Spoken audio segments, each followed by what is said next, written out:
নেওয়া হলো, মাইক খুলে নিল বিভিন্ন মসজিদ কর্তৃপক্ষই। যে ছবিও আপনারা দেখতে পাচ্ছেন, মসজিদে যেসব মাইক লাগানো ছিল রাজ্যের সব মসজিদ থেকে মাইক খোলা হলো।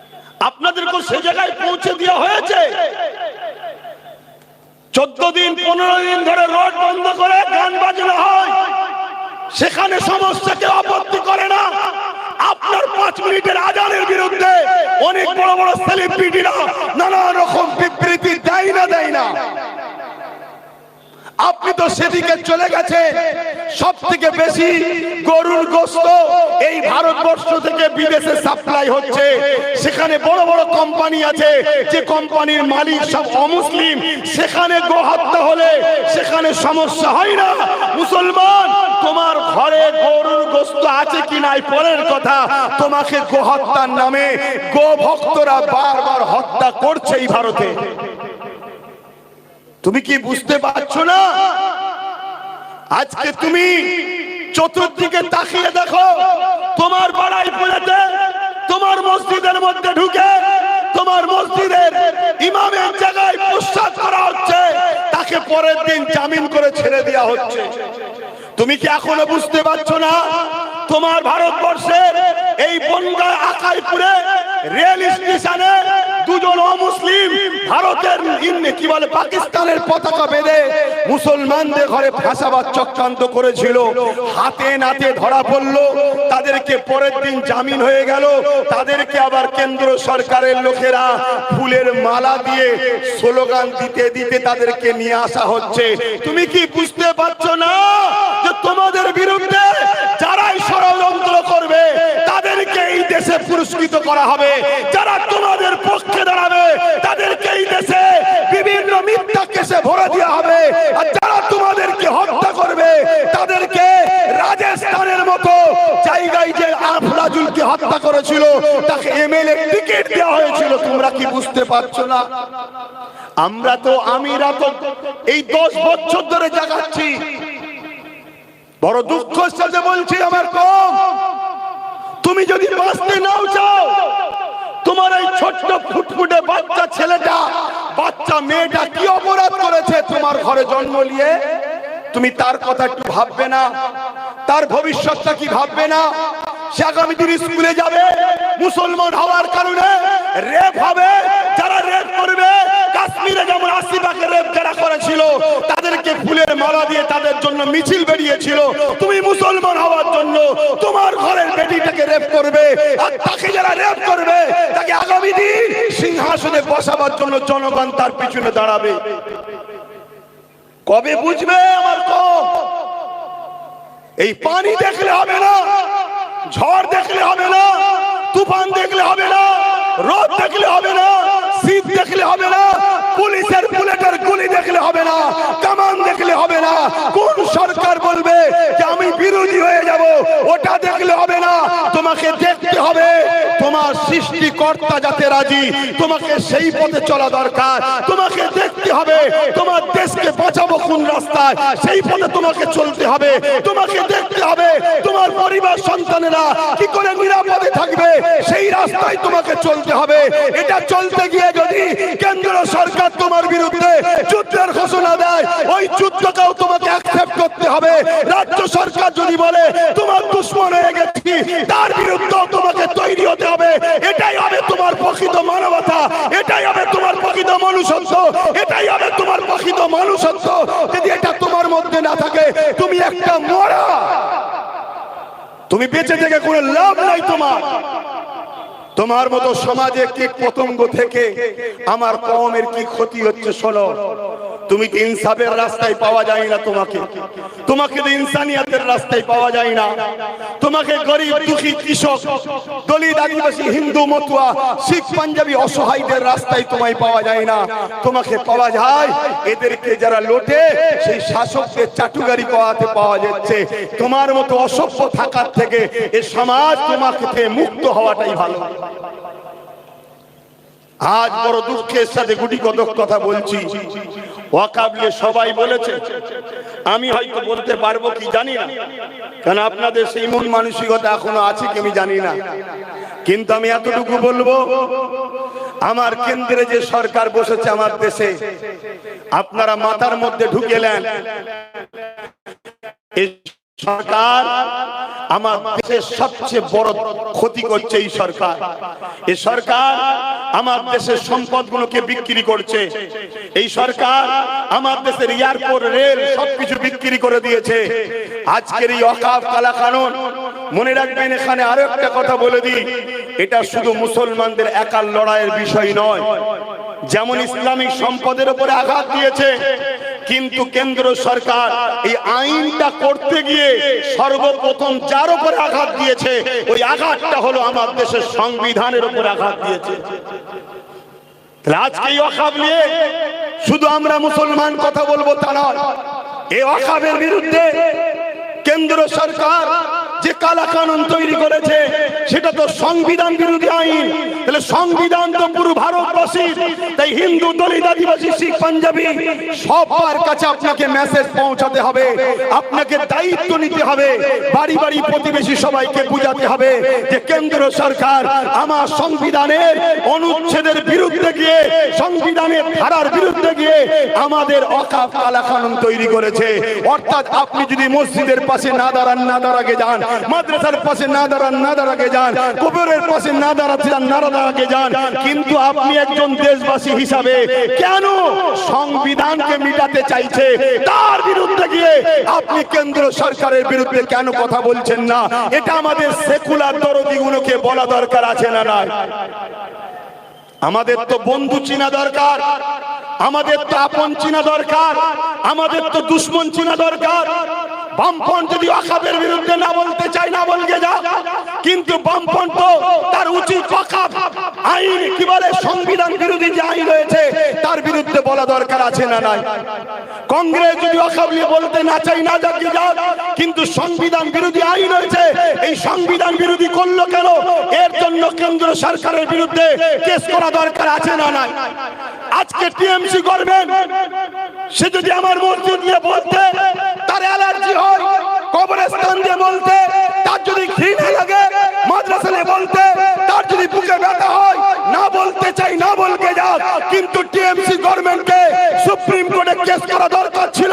কেন্দ্রের অপরাধ সরকার আমার সংবিধানের বিরুদ্ধে গেছে, এই কেস করা দরকার আছে না নাই?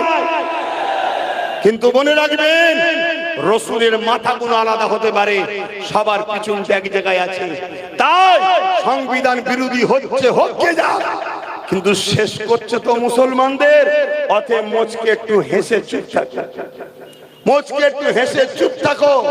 এইরকম একটা জায়গায় যদি আপনারা এই ওয়াকফ কালা কানুনকে বাতিল করতে না পারেন, আপনাদের জন্য একটা আইন অপেক্ষায় আছে, একটু আগে থেকে শুনিয়ে দিচ্ছি। 2000 আজ থেকে 10 বছর আগে যা বলেছিলাম, আল্লাহর দয়াতে যা বলিয়েছেন আল্লাহ আজকে ঘটছে। আজকে বলে যাচ্ছি, যদি এই আইনকে আমরা বাতিল করতে না পারি, এই কালা কানুনকে যদি আমরা কৃষক বন্ধুদের মতো বাতিল করতে না পারি, তাহলে আজকে আমাদের জন্য একটা আইন অপেক্ষা করছে। ওই আইনটার নাম হলো UCC, uniform civil code. Already আমার ভারতবর্ষের উত্তরাখণ্ডে চালু হয়ে গেছে। ওই উত্তরাখণ্ডের মুসলমানরা তারা তাদের ইসলামী কালচার, ইসলামী রীতিনীতি, ইসলামী আদর্শ অনুযায়ী তারা জীবন ব্যবস্থা পরিচালনা করতে পারছে না। ওটা পুরো ভারতবর্ষে লাগু হবে। আজকে মসজিদের বিরুদ্ধে গেছে, কাল আপনি ভাববেন মসজিদ যদি না থাকে ঘরে নামাজ পড়ে নেবো, আইন হবে ঘরেও নামাজ পড়তে পারবেন না। আজকে আপনি ভাবছেন মাদ্রাসা যদি চলে যায়, চলে যাক, আমরা ছোট ছোট করে নিজের জায়গায় কোরআন হাদিস শিখে নেবো। আগামী দিন বলবে ভারতবর্ষে কোরআন চলবে না, আগামী দিন বলবে ভারতবর্ষে ইসলাম চলবে না, আগামী দিন বলবে আপনার দিন অনুযায়ী আপনাকে চলতে পারবেন না। ওই আইন ওরা তৈরি করবে, কারণ ওরা সংখ্যা গরিষ্ঠ আছে, সংখ্যা গরিষ্ঠ দিয়ে করে নেবে। ওয়াকফ কালা কানুন করে শুধু টেস্ট করে দেখছে মুসলমান ঘুমোচ্ছে না আমাদের খরিদ্দার হয়ে গেছে। আমার কথা মাইকে বুঝতে পারছেন? আমাদেরকে তো কিনে নিয়েছে। এগুলো করে করে মাঝে মাঝে টেস্ট করে দেখছে কতজন পক্ষে আছে আর কতজন গোলামি, কি বলে, বিরুদ্ধে গেছে, আর কতজন আমাদের গোলামি স্বীকার করেছে। এগুলো তো টেস্ট করে দেখছে। তো ভাই আমার দুঃখের সাথে একটা কথা বলি, প্যালেস্টাইনের বুকে একজন ইমাম সাহেব একটা খুতবা দিয়েছিলেন। এই 1.5 থেকে 2 মিনিটের খুতবা। জুম্মার দিনে কি 1.5-2 মিনিটের খুতবা হয়? কিন্তু ইমাম সাহেব খুতবা দিয়েছিলেন। কি খুতবা? যে জাতি 40,000 নিজেদের বাচ্চার মৃত্যু দেখে, যে জাতি 80-90 হাজার মুসলমানের ক্ষতিগ্রস্ত ইনজোর দেখে, যে জাতি 20 লক্ষ মুসলমানের ঘর ছাড়া দেখে আজও পরিবর্তন হলো না, ওই জাতিকে আমি ইমাম খুতবা দিয়ে পরিবর্তন করতে পারবো না বলে নামাজ শুরু করেছিলেন। আজকে আমিও বলছি, এ জাতিকে, এ সমাজকে আমার মতো আব্বাস সিদ্দিকী বুঝাতে আর পারবে কি জানি না। কেননা এ জাতি দৈনন্দিন জীবনে রোজ দেখছে আমাদের উপরে হত্যা হচ্ছে, খুন হচ্ছে, জুলুম হচ্ছে, আমাদের ওয়াকফ চলে যাচ্ছে, আমাদের কবরস্থান সবকিছু চলে যাচ্ছে।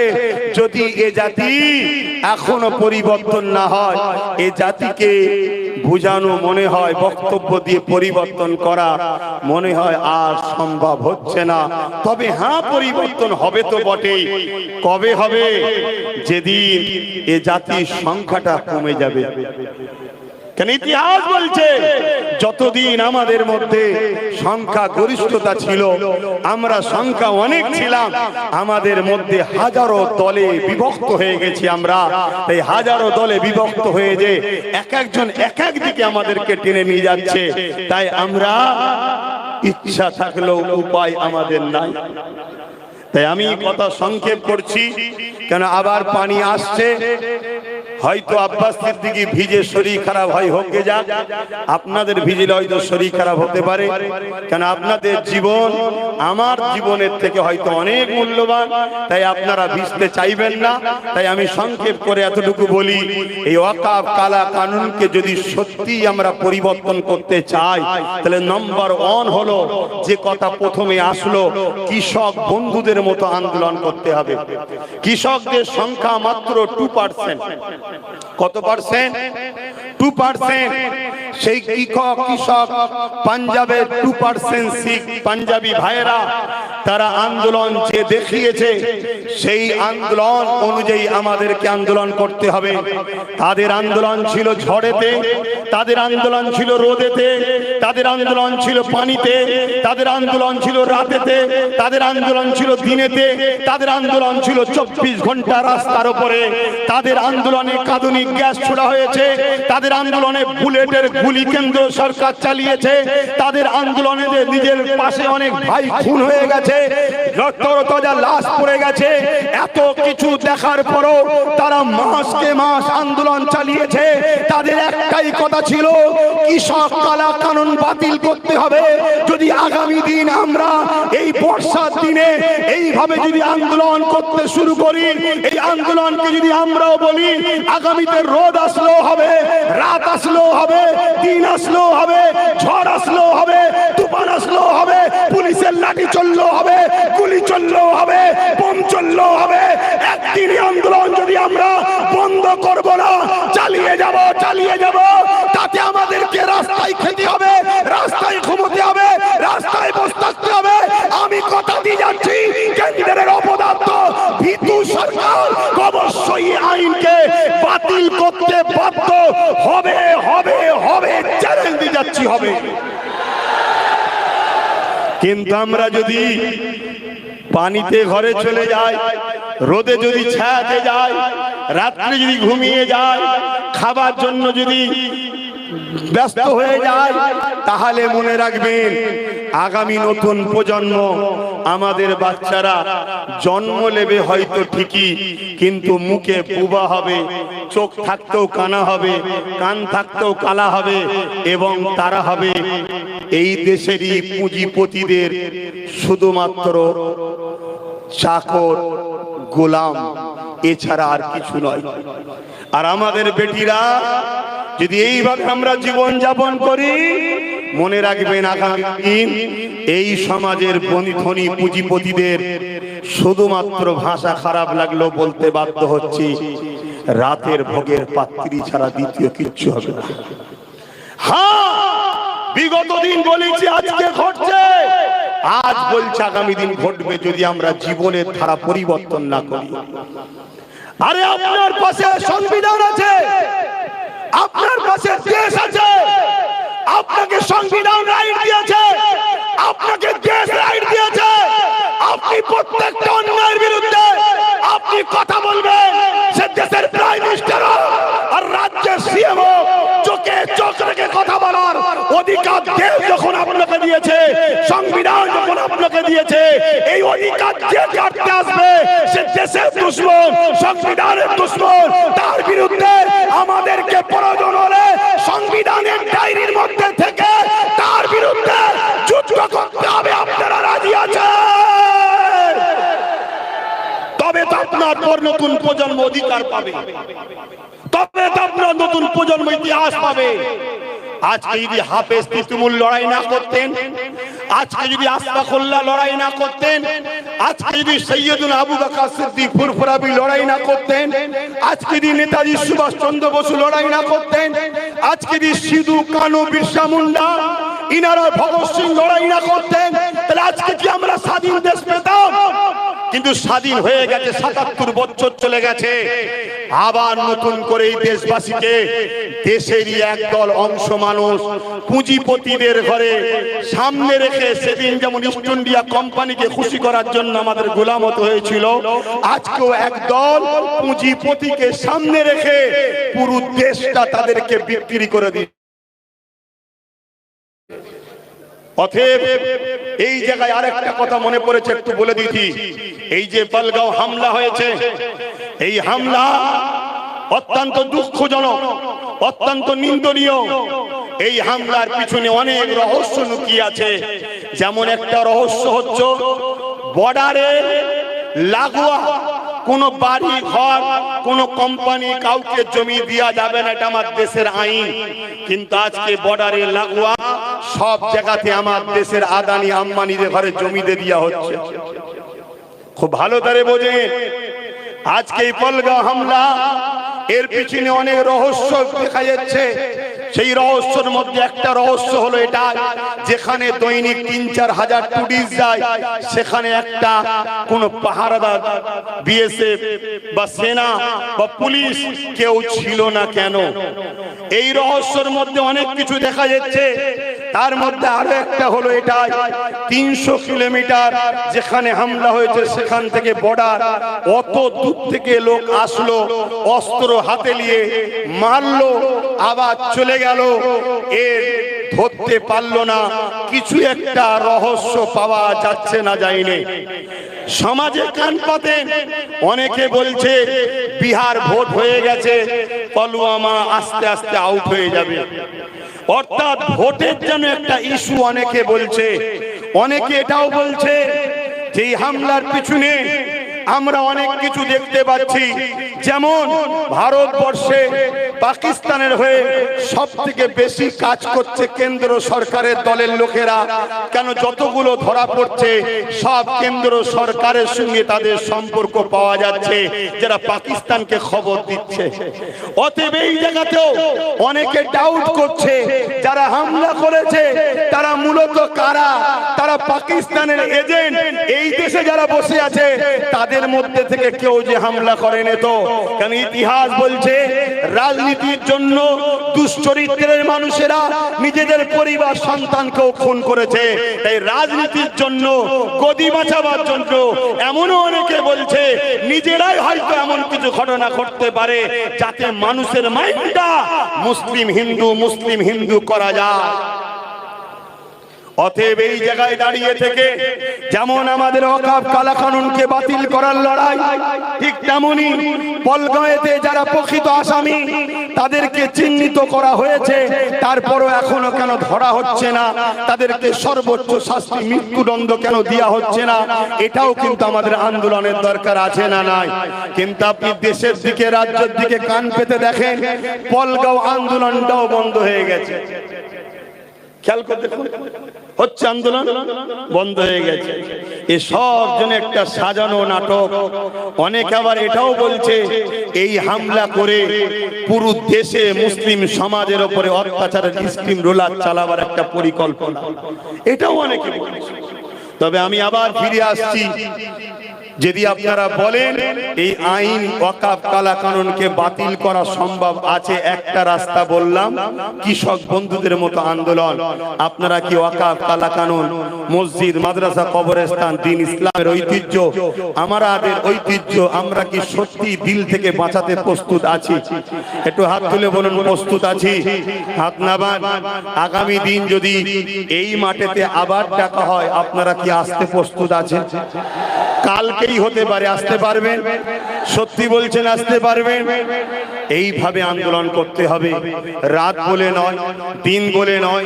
মাঠে যাবার সময় বললে হবে না, অফিস যাবার সময় বললে হবে না, কাজ কামের সময় বললে হবে না। আপনাকে আপনার মূল্যবান সময় যতক্ষণ না ত্যাগ করতে পারবেন, মূল্যবান কাজও আপনার দ্বারা সম্ভব নয়। তাহলে নাম্বার 1, কৃষক বন্ধুদের মতো আন্দোলন করতে হবে, তাই তো নাকি? আর এই কৃষক বন্ধুরা সাকসেসফুল হয়েছিল কি করে?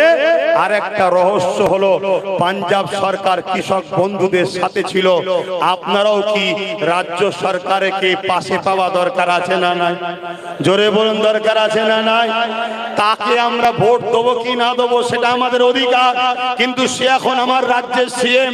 26-এর ভোটের আগে পর্যন্ত তার উচিত হবে বাংলার প্রত্যেকটা জনগণকে সমানভাবে দেখা। তাহলে পাঞ্জাব সরকার যদি কৃষক বন্ধুদের সাথ দিতে পারে, আমাদের ভোট নিয়ে তুমি বারবার ক্ষমতায় এসেছো, তুমি বারবার বলেছো মুসলমানরাই আমাকে জিতিয়েছে। আজকে মুসলমান যখন মসজিদ হারাবার ভয়ে কাঁপছে, কবরস্থান হারাবার জন্য টেনশনে আছে, তার বাপ মাকে কোথায় দাফন দেবে চিন্তায় আছে, তুমি বাংলার মুখে দাঁড়িয়ে বলছো দিল্লি চলে যাও। এ কথা তোমার মুখে মানাই নে।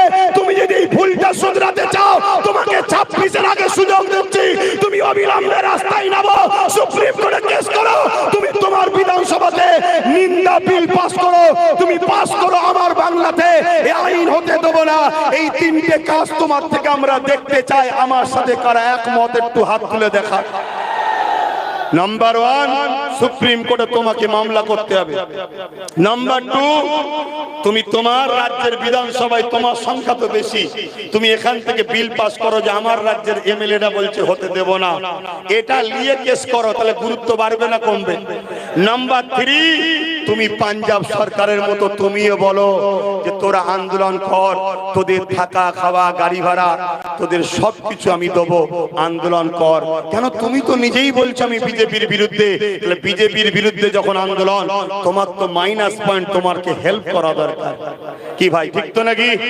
কিন্তু না, তুমি আমাদেরকে বোকা বানাবার জন্য বলছো বিজেপির বিরুদ্ধে, কিন্তু তুমি তো মালদা থেকে আম পাঠাও, তুমি তো মাঝে মাঝে জামা কাপড় পাঠাও, তুমি তো মাঝে মাঝে আবার কে কি খাবার পছন্দ করে সে খাবারটা পাঠাও, তুমিও মাঝে মাঝে রাজ্যে না হলো উড়িষ্যায় গিয়ে এক টেবিলে বসে খাও। এগুলো কি তাহলে আজকে প্রমাণ হচ্ছে তুমি আমাদের সেজেছো? মূলত তুমি আমাদের নয়। যদি এটাই হয় তাহলে তোমাকে আমরা জানিয়ে দিই, আমরা সেই মুসলমান। হতে পারে আমাদের মধ্যে অনেক আছে মতনৈক্য, জুজিয়াত মাসলা নিয়ে, হতে পারে আমাদের মধ্যে অনেক আছে বিভিন্ন সংগঠন, কিন্তু মনে রাখবেন এই সংগঠন আগেও ছিল, এই জুজিয়াত মাসলা নিয়ে আলোচনা আগেও ছিল। কিন্তু বুদ্ধদেব যখন বলেছিল মাদ্রাসায় জঙ্গি তৈরি হয়, মুসলমান চুপ করে গিয়েছিল, আন্দোলন সেইভাবে না করলেও চুপ ছিল ঠিকই, কিন্তু ঠিক সময় বুদ্ধদেবের বিরুদ্ধে সুইচ টিপে জনমের মতো বুদ্ধদেবকে সরিয়ে দিয়েছে। ঠিক না বেঠিক? ও আর জীবনে আসতে পারবে? এমন জায়গায় তো চলে গেছে, সেখানে আসার উপায়ও নেই। কথা মাথায় ঢুকছে না? ঢোকে নেই। কিন্তু তাহলে তোমাকে সাবধান করে দিচ্ছি, এটা আমাদেরকে আঘাত দিয়েছে না দেয়নি? হ্যাঁ, তোমার সঙ্গে কারো পছন্দ ভোটের নাও থাকতে পারে, মানুষের নিজের স্বাধীনতা আছে, কিন্তু তুমি রাজ্যের সিএম হও, মুসলমানদের এই দুঃখের সময় এত বড় কথা তোমার মুখ দিয়ে ঠিক শোভা পাইনি। দ্বিতীয় নম্বর কথা, আমি ওই সকল আন্দোলন বন্ধুদের বলবো যারা ওয়াকফ কালা কানুনের বিরুদ্ধে হঠাৎ করে আন্দোলন করতে নেমেছিলেন, ঠিক আছে তারপরও তো নেমেছিলেন, কিন্তু হঠাৎ করে আন্দোলন বন্ধ করে গায়েব হয়ে গেলেন কেন?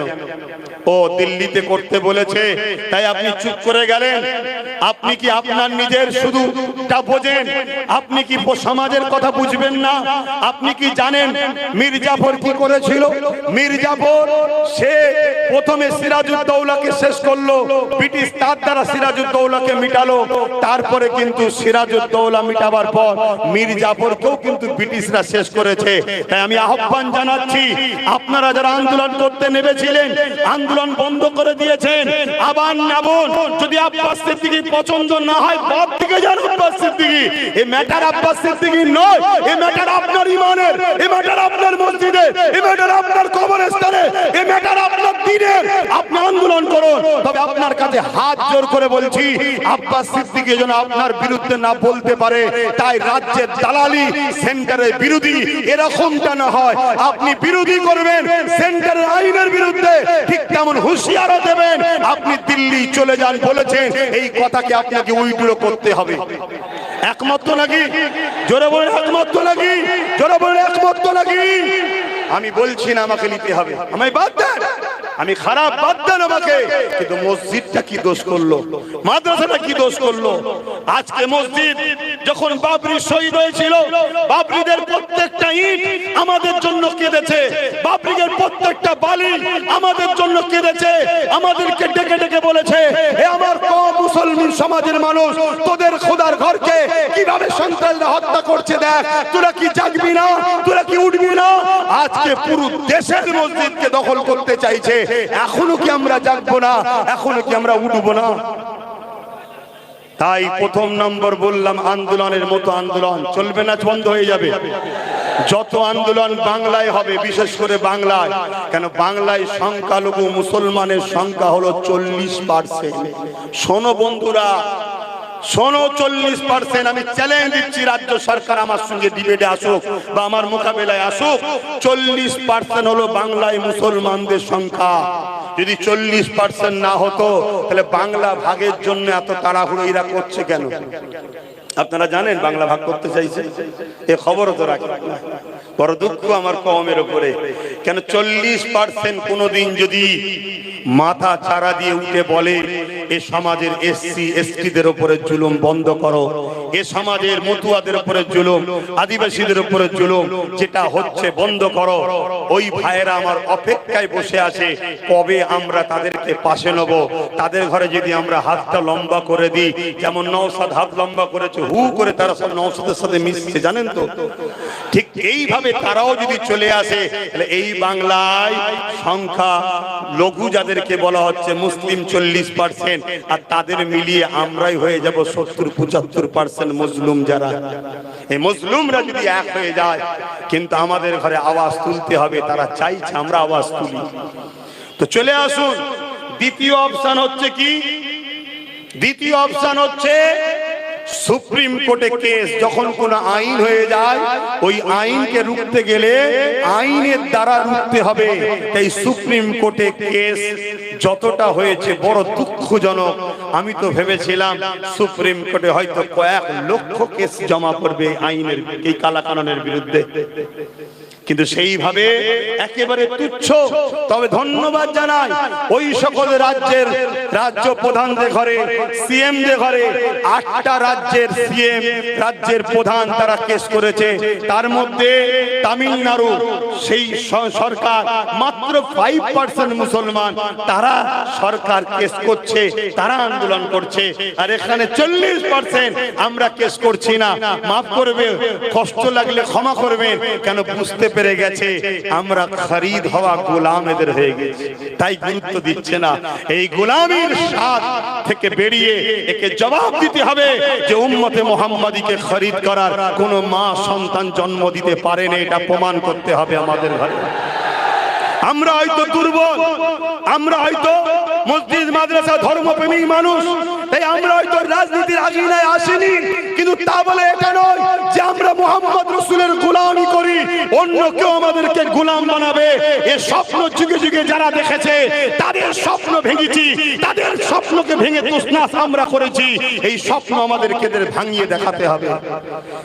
শত শেষ কথা, সুপ্রিম কোর্টে কেস চলছে বলে অনেকে আবার বলছে চুপ থাকতে হবে, চুপ থাকার জন্য বাবরি গেছে।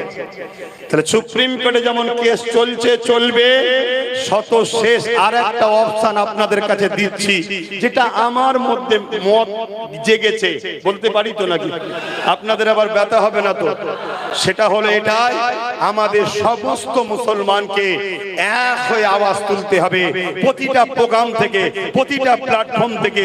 সেটা হলো কি, বাম, কংগ্রেস, টিএমসি বুঝি না, পুরো দেশে যত সেকুলার দল আছে সমস্ত দলকে সমস্ত জায়গার মুসলমানরা আহ্বান জানাবে। আমরা বাংলার মুসলমান, আমরা বাম, কংগ্রেস, টিএমসি কো আহ্বান জানাবো। আমরা লাল কালো বুলু বুঝি না। এই ওয়াকাফের বিরুদ্ধে যারা, তারা আমাদের বন্ধু, ওয়াকাফের বিরোধী যারা নয় তারা আমাদের শত্রু, তাই তো নাকি? তাহলে এই জায়গায় আসুন আমরা সবাই সংগঠিত হয়ে এক হয়ে, যে আইন দ্বারা কেন্দ্র সরকার বিল পাস করেছে, আমরাও ওই রাজ ক্ষমতা তৈরি করে আমরাও নতুন করে বিল পাস করিয়ে আমরা আমাদের ওয়াকাফকে ফিরিয়ে নেব। এর জন্য হতে পারে 5 বছর দেরি, হতে পারে 10 বছর দেরি, কারো মধ্যে যেতে পারে 5-10 বছরের সব তো ভেঙে ফেলবে না। আওয়াজ যখন আপনি তুলবেন যে ক্ষমতায় আসার পর আমরাও সংখ্যা গরিষ্ঠতা দেখিয়ে, যেমন কেন্দ্র সরকার বিল তৈরি করে মসজিদ মাদ্রাসা লিখছে, আমরাও সংখ্যা গরিষ্ঠতা দেখিয়ে আমরাও বিল তৈরি করে ওয়াকাফকে ফিরিয়ে নেব। ওই সময়েতে ওই জায়গায় যে কোম্পানি যত কোটি টাকা বাজেট করুক না কেন, সবটা ওয়াকাফের দখলে হয়ে যাবে, আইন করে নেব। চেষ্টা করলে হতে পারে না, পারে না? আজকে যদি আমরা বলি আমাদের ঘরে আসুন সমস্ত দল এক হয়ে, সেকুলার দল যারা যারা বারবার মুসলমানদের ঘরে বড় ভোটের পছন্দ হয়, আসো আমাদের সাথ দাও। কি চেয়ারে 3টে পা তোমাদের থাকবে, একটা আমাদের থাকবে, ভাগিদারিতে আমরা এক জায়গায় হব। কি রাজি আছেন না নাই?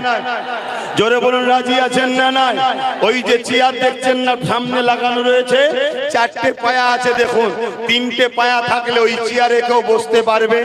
তো 3টে তোমাদের বাম, কংগ্রেস, টিএমসি থাক, একটা আমাদের হাতে থাকবে। তোমরা গদিতে বসবে, বসো, কিন্তু সংখ্যা গরিষ্ঠতা দেখিয়ে এই ওয়াকাফ কালা কানুনকে বাতিল করবে, এই বিল তৈরি করবে। সারা দেশে এই লড়াই ছড়াতে হবে। সারা দেশে এই লড়াই চললে একদিন অপদার্থ বিজেপি সরকার পড়বে, সেদিন সংখ্যা গরিষ্ঠ সেকুলার দল যারা আছে আমরা হব। আমরা তখন আইন তৈরি করে আবার আমাদের ওয়াকাফকে ফিরিয়ে নেব। এই 3টে পন্থা আমাদের কাছে আছে। চতুর্থ কোনো পন্থা থাকলে একটু জানাবেন, আমি সেটাকেও আগামী দিন প্রচার করব। এই 3টে ছাড়া কোনো পন্থা আমাদের কাছে নেই। নাম্বার 1, কৃষকদের মতো আন্দোলন দ্বারা এটাকে রুখা যেতে পারে, কিন্তু কৃষকদের মধ্যে গাদ্দার নাই, মুসলমানের মধ্যে মুনাফেক গাদ্দার আছে, এটা ভয় হচ্ছে। তাই দ্বিতীয় অপশন হলো কি, সুপ্রিম কোর্টে কেস। কিন্তু সুপ্রিম কোর্টে কেস তো চলছে, সুপ্রিম কোর্টকে সম্মান করি, কিন্তু জজ সাহেব যিনি আছেন তিনি আস্থার উপরে বাবরির বিরুদ্ধে রায় দিয়েছিল, তাই ওখানে কেস চলবে ঠিকই, কিন্তু নাকে তেল দিয়ে ঘুমানো যাবে। নাম্বার 3, যে শক্তি দ্বারা ওরা বিল করেছে ওই রাজ শক্তি দখল করতে হবে। আমার কথা কি কষ্ট নিলেন? 3 নম্বরটা কি খারাপ লাগলো? এতেই মরিছি তো আমরা। আমাদেরকে একদল উলামারা বুঝিয়েছে আমরা নামাজ পড়বো, রোজা রাখবো, মসজিদ মাদ্রাসায় থাকবো, পরকালে আমরা জান্নাত পাবো। এই বুঝিয়ে বুঝিয়ে আমাদেরকে ঘরে ঢুকিয়ে দিয়েছে। যতক্ষণ না আমরা রাজ পাওয়ারে পার্টিসিপেট করব, রাজ ক্ষমতা যতদিন না দখল করব, ততদিন আমাদের ঘরে সবাই মিলে লুটবে। বিগত দিনও লুটেছে, আজও লুটছে, আগামীতেও লুটবে। আজকে বুকে হাত দিয়ে বলুন, আমি যে 2021-এ বলেছিলাম চেয়ারের 3টে পা থাকে, একটা আমাদের থাক। ধরুন রাজ্যে যে সরকার আছে তিনি ধরুন বসেই আছে সরকারে, কিন্তু তিনার পা 3টে আর একটা আমাদের যদি লাগানো থাকতো আজকে বলতে পারতোই চেয়ারে বসে দিল্লি যাও। সত্যি করে বলুন পারতেন? কেন পারতেন না? তিনি জানে একটা পা ওদের বিরুদ্ধে আঘাত দিয়ে কথা বললেই পা খুলে নেবে, সরকার পড়ে যাবে। তাহলে আমাদের রাজ পাওয়ার দরকার আছে না নাই? আমরা আলেম উলামা পীর পীরজাদা মুফতি মাওলানা ইমাম আমরা না হয় হাটে মাঠে রাস্তায় প্রকাশ্য নেবে রাজনীতি করব না, কিন্তু আমরা আমাদের মুসলিম সমাজের যুবক ছেলেদের রাজনীতির কন্ট্রোল আমরা করব, আমরা ছেলেদেরকে পরিচালনা করব, আমরা আমাদের 40%কে শিখাবো কিভাবে রাজনীতি করতে হয়, কিভাবে ইনসাফ ইনসানিয়াত প্রতিষ্ঠিত করতে হয়। এটা যখন ইসলামে হারাম নয় তাহলে আমরা উলামারা কেন পিছিয়ে আছি? আল্লাহর রাস্তায় বলছি আলেমদের ঘরে, নবী আল্লাহর রাসূলের ওস্তাদ দিয়ে বলছি ইমামদের ঘরে, আসুন সময় হয়েছে, ঐক্যবদ্ধ হন, সংগঠিত হন, একত্রিত হন। আপনার যদি মনে হয় আব্বাস সিদ্দিকী তোমার কথা শুনলে আমার 3000 টাকা চলে যাবে, আমি আপনাকে জবান দিয়ে যাচ্ছি, আমি যে রাস্তা দেখাচ্ছি এই রাস্তায় একটু চলুন, হয়তো চলতে গিয়ে একটু কষ্ট হবে, কষ্ট যত বেশি হয় ফল তত মিষ্টি হয়। আমি কথা দিয়ে যাচ্ছি আমাদের ওয়াকাবের এত টাকা আছে, প্রত্যেকটা ইমাম 20,000 করে টাকা মাসে মাইনে পেতে পারে। কেন বুঝছেন না আপনারা? কেন বুঝছেন না? ভাবছেন আব্বাস সিদ্দিকী সম্মানে চলে গেল, এত জোরে চিল্লাচ্ছে। আল্লাহ সাক্ষী রেখে বলছি, জাত পাকের কসম করে বলছি, জাত পাকের কসম করে বলছি, আমি আমাকে নিয়ে 1 সেকেন্ডের জন্য ভাবি না, আমি আমাকে নিয়ে 1 সেকেন্ডের জন্য চিন্তা করি না। আমি এমন একটা পরিবারের সন্তান, আমার জন্য আপনারা ভিজে দাঁড়িয়ে আছেন। আমি এমন একটা পরিবারের সন্তান, আমি যেখানে যাই আপনারা ছুটে যান। আমি এমন একটা পরিবারের সন্তান, আমাকে দেখে হাতে পয়সা গুঁজে দেন। আমি এমন একটা পরিবারের সন্তান, আমি যদি অন্য কোনো জায়গায় চলে গিয়ে বলি তোমার দেশে আমি থাকতে চাই, ওয়েলকাম করে নিয়ে নেবে, এমন একটা পরিবারের সন্তান আমি। আমি আমার দেশকে ছেড়ে যাব কেন? আমি আমার দেশকে ধ্বংস হতে দেব কেন? আমি আমার মসজিদ মাদ্রাসা ছেড়ে যাব কেন? এজন্য চিল্লাচ্ছি আপনাদের কাছে এসে, অনুরোধ করছি আমার ভাইয়েরা, ভুল বুঝবেন না আমাকে। প্রত্যেকটা উলামা, প্রত্যেকটা ইমাম, প্রত্যেকটা হাফেজ খোলা ডাক দিচ্ছি, প্রতি জুম্মায় ঘরে থাকি, আসুন। যদি আসতে না পারেন কারো হাতে চিঠি লিখে আপনার নাম ফোন নাম্বার দেন যে আমি আপনার সাথে আছি। প্রকাশ করব না আপনার নাম, একদিন প্রকাশ করব, যেদিন আমরা সংগঠিত হয়ে যাব সেদিন প্রকাশ করব। আজকে বলুন তো, আমরা 30-40 হাজার আলেম উলামা ইমাম যদি এক জায়গায় হতে পারি, যত কমই হোক 1 কোটি মুসলমান আমাদের সাথে আছে। কেন প্রত্যেকটা ইমামের যত কমই হোক 200-500 করে লোক হবে? কথা ভুল বলছি? তাহলে এভাবে যদি আমরা 40-50-30 হাজার আলেম উলামা ইমাম এক জায়গায় হতে পারি, তাহলে যত কমই হোক 1 লক্ষ যুবক আমাদের পাশে। আর আলেম উলামা ইমামদের জন্য যুবকরা বুকের তাজা খুন দিতে রাজি আছে, ঠিক না বেঠিক গো? বলো, দিতে পারবে না? পারবে না? তোমাদের সামনে তোমার নবীর ওয়ারিসকে অপমান করা হবে, তোমাদের সামনে তোমার নবীর ওয়ারিসকে মারা হবে, তোমরা যুব সমাজ কি চুপ থাকবে? এই গতকালকে পরশু দিনে আমার আমানুল্লাহ ভাই রয়েছেন, উনি সময় নেই বলে বলতে পারেনি, ওটা আমি বলে দিয়ে যাচ্ছি। ক্যানিং এতে 3 জন আলেম মানুষ তারা বাজারে গেছে প্রয়োজনের জন্য, তাদেরকে অপমান করেছে, তাদেরকে বেউজ্জতি করেছে। যে অপমান, যে বেউজ্জতিটা একটা আলেমের সঙ্গে হয়েছে বলে খুলে বলতে পারছি না, যে অপমান, যে বেউজ্জতি ভাষায় বলা যাবে না, তার সঙ্গে জড়িয়ে আছে কে? নিউ টাউন থানার একজন পুলিশ সেখানে তার সঙ্গে জড়িয়ে আছে, তারা অপমান করছে। ঠিক বলছি তো? এ ঘটনা ঘটেছে তো? তাহলে আজকে বলুন, এখনো কি উলামা ভাইরা জাগবেন না? এখনো কি আলেমরা জাগবেন না? আমি প্রত্যেকটা ইমামকে বলছি, আমি ছোট মানুষ, আপনারা নেতৃত্ব দেন, আপনাদের পিছনে আমি থাকবো, কিন্তু নেতৃত্ব শর্ত একটাই হবে, গাদ্দারি নয়। এই জাতিকে বাঁচাবো জীবন দিয়ে হলো, তাহলে আপনাদের সাথে আমি আছি। কিন্তু লোক জড়ো করে মোটা অঙ্কের টাকা নিয়ে ঘরে ঢুকে যাব, বলবো হচ্ছে না, এরকম কথা বললে হবে না, হচ্ছে না বললে হবে না। এদেশ কারো বাবাগানি সম্পত্তি নয়, এদেশ কারো জমিদারি নয়, এদেশ কারো ব্যক্তিগত পুঁজিপতিদের নয়। এদেশ প্রত্যেকটার যদি ব্রিগেডে বন্ধ করতে পারে সম্মেলন, ব্রিগেডে যদি বিজেপি করতে পারে সম্মেলন, ব্রিগেডে যদি কোন ধর্মের মানুষেরা তাদের ধর্মীয় প্রোগ্রাম করতে পারে, এই ব্রিগেডে যদি টিএমসি প্রোগ্রাম করতে পারে, এই ব্রিগেডে যদি সবাই করতে পারে, তাহলে আমরা কেন করতে পারবো না?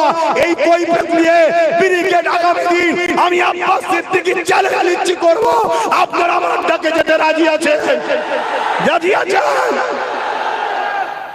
আমি দেখতে চাই কারারোকে, আমি দেখতে চাই, তবে হ্যাঁ পাকাপোক্ত কাজ করেই করা হবে। কিন্তু খবর পেলে আপনাদেরকে যেতে হবে। খাওয়া কি বলে গাড়ি ভাড়া খাওয়া দিতে পারবো না। দিল থেকে বলুন ব্রিগেড হওয়া দরকার আছে না নাই? এটা একদিকে যেমন ওয়াকাফের ব্যাপার, আর আমার আগে বলছিলেন ওয়াকাফ ব্রিগেড করলেই যে ওয়াকাফ হয়ে যাবে এমনটা নয়, কিন্তু এখন ব্রিগেডটা আমাদের চ্যালেঞ্জ এসে গেছে। কেন মুসলমানদের দেওয়া হবে না? কেন মুসলমানদের দেওয়া হবে না? যদি সেখানে আমার হিন্দু ভাইয়েরা তারা তাদের গীতা পাঠের জন্য পেতে পারে, 100% ঠিক করেছে, পাবে না কেন? তাদেরও তো ব্রিগেড, আমি বিরোধী নয়, কিন্তু সবাই যদি পায়, বাম পাবে, কংগ্রেস পাবে, টিএমসি পাবে, বিজেপির মতো অপদার্থ দেশ যারা দেশকে ক্ষতি করছে তারাও যদি পায়, তাহলে আমরা দেশের জন্য উলামারা 70,000-এর উপরে দিল্লিতে জীবন দিয়ে ব্রিটিশদের তাড়িয়েছি, আমরা তাদের উত্তরসূরি, আমরা কেন ব্রিগেড পাবো না? তাই চ্যালেঞ্জের সাথে ব্রিগেড করতেই হবে, এটা আমাদের অঙ্গীকার। তবে সেই দিন ব্রিগেডে আমি ডাক দেবো, আপনারা যাবেন তো নাকি? এই আশা রাখছি, আর কথা বাড়াচ্ছি না। বুঝতেই পাচ্ছেন আবার মেঘলা হয়ে আসছে, যদি আরো পানি হয় হোক, আল্লাহ আমাদের পরীক্ষা নিতে পারেন, ঠিক না বেটি? যে বান্দা তুমি তোমার জন্য চিল্লাচ্ছ না আমার জন্য চিল্লাচ্ছ, দেখতে তো হবে, কি দেখবে না? হ্যাঁ, নিজের স্বার্থে চিল্লালে ঠান্ডা থেকে বেরোবে না, রোদ থেকে বেরোবে না। একটু কেউ যদি বলে গোলাগুলি করলে দুশ্মন হয়ে যাব, আর করবে না। আর আল্লাহ ও রাসূলের স্বার্থে হলে এই কথাই বলবে, রাজ্য সরকার তুমি যদি আমার ওয়াকাফের বিরুদ্ধে হও, তোমার সঙ্গে আমি চ্যালেঞ্জ দিচ্ছি, তুমি সব থেকে বড় দুশ্মন আমাদের। কথা ঠিক না বেটি? হ্যাঁ, থাকতে পারে তোমার পুলিশ বোম সব থাকতে পারে, কিন্তু তুমি আমার মসজিদ মাদ্রাসার বিরুদ্ধে গেলে আমি তোমাকেও চিনি। হ্যাঁ, এটা হবে আল্লাহ রাসূলের জন্য। যা কথা সংক্ষেপ করছি, আপনারা সুস্থ থাকেন, ভালো থাকেন, ঘরে গিয়ে সরষের তেল ভালো করে মাথায় দেবেন, দিয়ে গোসলটা করে নেবেন, বিসমিল্লাহ বলে মাথায় পানি দেবেন, সব যা রোগ ছিল আরো বেরিয়ে চলে যাবে। আল্লাহর উপর ভরসা আছে না নাই? যান, সকলে সুস্থ থাকেন। একটু উঠে দাঁড়িয়ে একটা স্লোগান দিতে দিতে যাবেন। সকলে উঠে দাঁড়ান, একটু সকলে উঠে দাঁড়ান, সকলে বলুন নারে তাকবীর, নারে তাকবীর, নারে তাকবীর। কোরআন ও সুন্নাহ, কোরআন ও সুন্নাহ, দ্বীন ইসলাম, দ্বীন ইসলাম। ভারতবর্ষ, ভারতবর্ষ, ভারতবর্ষের সর্বধর্মের মানুষের ঐক্য, ভারতবর্ষের সর্বধর্মের মানুষের ঐক্য, ভারতবর্ষের সংবিধান, ভারতবর্ষের সংবিধান, ভারতবর্ষের সেনাবাহিনী গণ, ভারতবর্ষের বিএসএফ গণ, ভারতবর্ষের প্রশাসন বন্ধুগণ, নারে তাকবীর। আল্লাহ ছাড়া দ্বিতীয় কাউকে ভয় করবেন না। দেশের সঙ্গে কখনো গাদ্দারি করবেন না, গাদ্দারদের সাথও দেবেন না। আসসালামু আলাইকুম। অনেক কষ্ট দিলাম, অনেক কষ্ট দিলাম, অনেক কিছু বললাম, কেউ